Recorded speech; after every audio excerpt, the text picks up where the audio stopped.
Well, I took to the streets of Wellington this afternoon and I asked this question. Well, would you guys like to see police in New Zealand being armed with guns? Nah. Yes, absolutely. No. Yes. No, I don't think so. I don't know, maybe it would be good if they had them. No. Why is that? Protect themselves. Protect us. I'm sure. Yeah.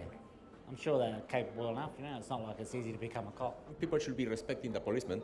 And sometimes if the offenders got guns, they need to defend themselves so that it's a good way. I just don't see New Zealand needing that. I just think tasers should do the trick, and I don't want to get into the gun situation. Guns are wrong. They're really dangerous. I mean, we're in America. I mean, we should feel safe without having to feel the need for guns to be here. You know, respect to the authorities will be good. We had one person from South America just talk to us a minute ago, and he was saying that in South America, people really respect the cops because they're armed, but here, no one respects the police. Well, I think they're, I guess they're intimidating, that's for sure. Still, I don't think cops should have guns. Maybe like a taser. Like, I don't have a problem with that. Wouldn't it make Cuba Mall a safer place? If you saw, the guns in the holster there? Not really. I don't think so, no.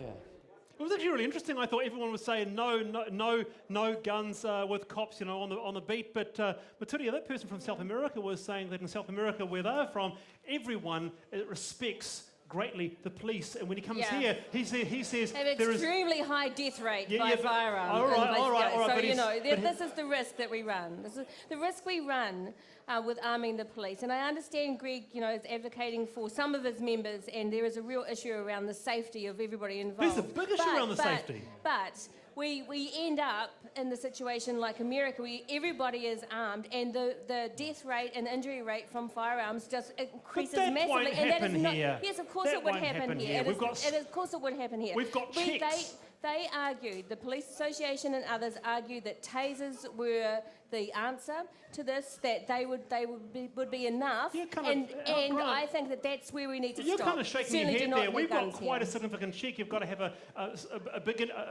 hour-long interview with the police. You've got to get a couple of witnesses. It's The situation here is that when the police need to be able to use weapons in New Zealand, they can. I mean, it's a misnomer to say the police aren't armed at all. They have access to guns. But where? And I really respect the role that the Police Association plays in supporting their members. But if we arm the police, we enter an arms race. That's right. And they have access to guns now. They can get them when they need them, and that's how we should You've got leave a it. partner who's on the front line. You've got the frontline police. 2/3 of them are saying it is such now because of the illegal weapons that they want to be armed. And we have innocent victims too. Look at Yes. Hallertau Naitoku, for Yes, example. yes. We have innocent victims who are shot dead because of and so we need to be really careful if we're going to extend access to firearms, because innocent people will suffer as a result. But you guys talk a lot about work safety, and I'm saying that 2/3 of frontline police say they feel unsafe enough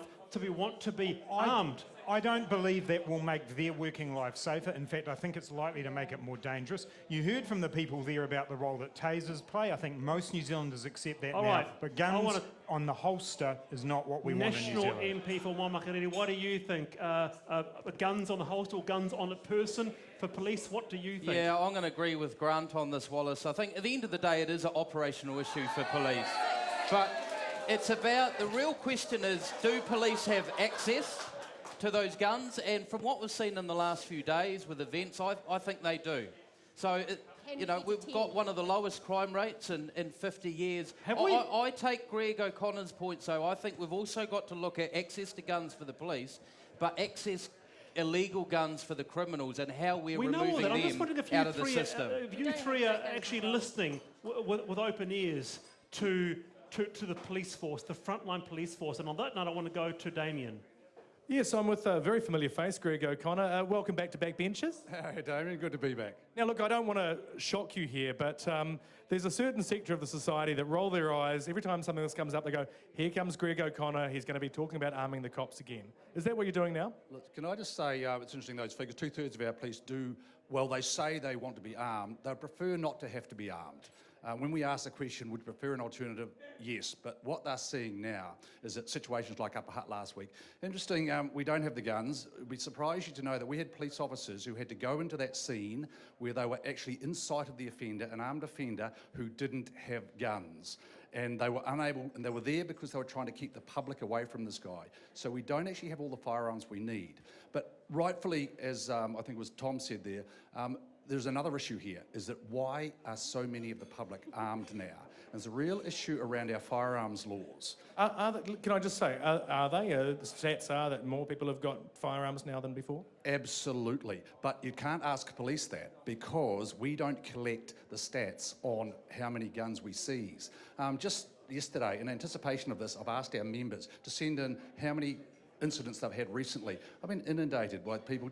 Here's one in Nelson last week, picked up a pea dealer who had a pistol in the car with him. He probably didn't. Ready to go. Sorry, he probably didn't have a license, though. Do you think we need to be, to restrict more, hunters, farmers, those sorts of people who have a legitimate reason for wanting to have a firearm? Do you think we need to be tougher on people getting firearms? You're talking to a West Coast boy here who grew up on a farm. My first memory is my father shooting a deer on the front lawn. So no, this is a great country where you can actually go and do your bit out there, go hunting. We've got a lot of edible pests out there, and we should have, the people who need guns should be able to get them. However, unfortunately, something's gone wrong because now these 5 incidents recently have all had people who should never have guns have got them. Why is that? So what can we do about that? So let's stop talking about arming police because that's actually becoming a bit of a distraction. What I'd like to see us all talking about now is why those proliferation of firearms out there and those very people, those hunters out there who, like the NRA in the States, go, terrible, don't talk about this, we're legitimate.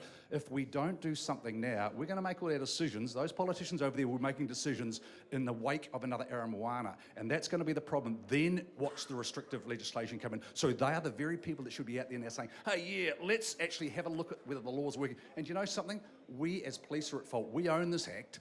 We can't blame any other agency for this one. Can I just jump in one very last question? Something that came up in the word on the street. Someone said, police, if they don't have guns, they don't get respect. You're a fair bit taller than me. Did you feel that you needed to have a gun to get respect on the streets? Look, I've been a police officer for 40 years, and I came very late to this. I had to be persuaded, and in fact, there was only a couple of incidents in Auckland where I saw officers, Jeremy Snow, lying there while the offender stood over him. His mate was, his partner was unable to do anything about it.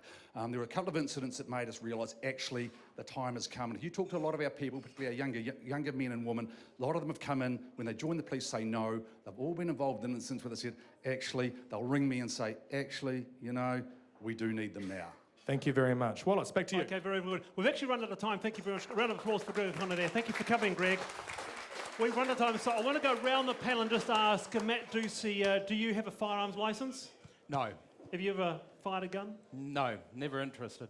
Not interested. What about you, Grant? Firearms licence? No, I don't. Ever fired a gun? Yeah, but, sort of school camp or whatever, but that's about it, really. School camp? It was like Greg on the West Coast, growing up down in Dunedin, I tell you, no. All right, okay, what about you? Firearms licence, Maturia? No. Ever fired a gun? At the AMP show at a wooden duck. But, I don't think that counts. All right, very good. Look, stay with us. Outdoor smoking next.